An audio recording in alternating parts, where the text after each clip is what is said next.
Hey yes squids, Pokefan Yoshifan here, and today I'm going to teach you some basic tips for Salmon Run that everyone should know. I want to make this intro short, so let's get right into it.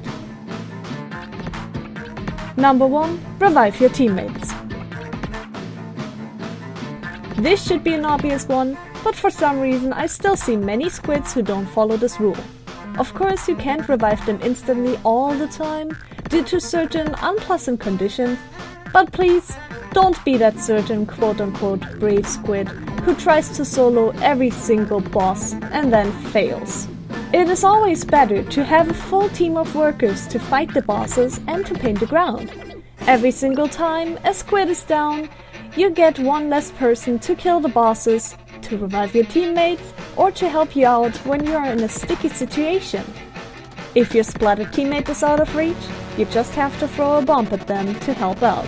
Many players, even in the professional rank, tend to forget that and rather go into the pack of salmonids to revive you, putting their own life into danger. But even though reviving your teammates is important, pay attention to your surroundings. Only when you're going to die for sure, you should throw that bomb without looking left and right. Number 2. Paint the ground and walls. At the start of every wave, you have 10 seconds before it starts.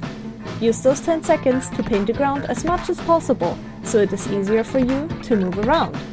You should also paint the walls to create shortcuts. This is especially important in high tide, since the salmonids don't jump up to you. At least for the first few seconds, because after some time has passed, they will jump and kill you as punishment for trying to trick them. Or you can just simply use those walls as an alternate path that allows you to avoid the bosses. But even in the middle of a wave, you should consider to paint the ground. Try to find a good balance between killing the bosses and painting the ground or walls. Number 3. Pay attention to the water level. Before the wave starts, there's a countdown, and below that countdown you can see a small animation of water. But did you know that this animation has a meaning? Depending on the water level, you can adjust your decisions of what to prioritize first. On low tide, it is recommended to dash down to the shore as fast as possible to claim your turf. On normal tide, your team should spread out. Here it is your choice what to do first. You either paint the ground or the walls. On high tide, it is highly recommended to paint certain walls. If your teammate is already painting the walls, you should go and paint the ground. Number 4. Use your specials. Most of the time, it is better to save up your special for the third wave. However, do not think that you are not allowed to use it when your team is about to lose. If you are surrounded by bosses and you realize that your team is about to die, you should use specials like the bomb rush, the inkjet or the splashdown. And what do you do if you have a stingray and everyone is about to die? Well, then good luck!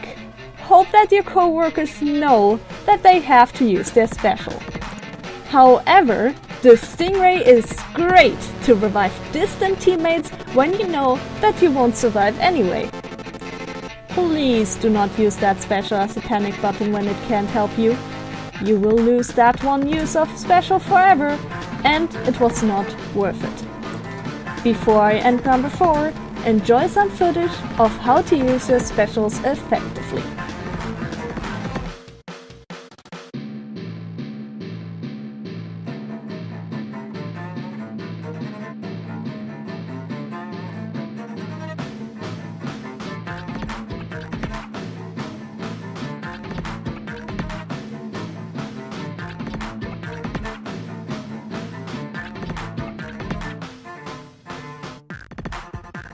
Number 5. Know your weapon. Each and every weapon has its advantages and disadvantages. Try to use it to its maximum potential. And don't forget that bombs can be your best friend sometimes. In the future, I'll make videos which give you tips and cool tricks on every single weapon. If I'm not too lazy. Number 6. Collect golden eggs. Your number one priority at the start of each wave is to reach the quota. The longer you take, the harder it will be for you to reach the egg basket safely. So what you should do is to kill the bosses, deliver the eggs, and after you have reached the quota, it is your choice whether or not you can deliver more eggs. How do you know when it is a good time to ignore farming more golden eggs? Well, for example, if the majority of your team is splatted or there are too many bosses on the screen. Even if these bosses don't attack you, they will eventually, once they took care of your teammates, and then I wish you good luck at surviving 10 bosses or more, all by yourself and in enemy ink. Number 7. Tips for the guerrilla wave. The guerrilla targets one player at a time. This player has to pay attention that their teammates do not get caught in the guerrilla's path. This is easy to do, since those bosses have somewhat fixed paths that they follow. It is recommended that the targeted player is close to a wall to manipulate the guerrillas. Since it is kinda hard for me to explain, I'll just show you what I mean. While this one player is manipulating the guerrilla, it is the job of the others to take it out. Pay attention to the small fry that followed guerrilla. People tend to underestimate them, and then they get splatted. Before the guerrilla reaches you, you can throw a bomb to take a couple small fry out. Number 8. Tips for the mothership wave. When the mothership comes, it will release flying salmons. I don't know how they're called, sorry. These guys have to be killed to get one golden egg each. Deliver these eggs as fast as possible, but you should also kill those flying things so you have more eggs to deliver and fewer enemies to deal with. If you let those enemies drop too many boxes, the onslaught of smaller salmonids will block your path or distract you. This is definitely not good, since the mothership will try to steal your eggs twice, and you have to be prepared when that happens. As soon as the mothership is heading to the egg basket, it is very important that every single crew member will attack it, because of its ridiculously high HP. If there is a stingray user, this person can use his or her special once at the very start to provide easy golden eggs. It is not recommended to use all of the stingray specials, just in case you could need them in a later wave. If this is the last wave, then have fun with the raid. Number 9.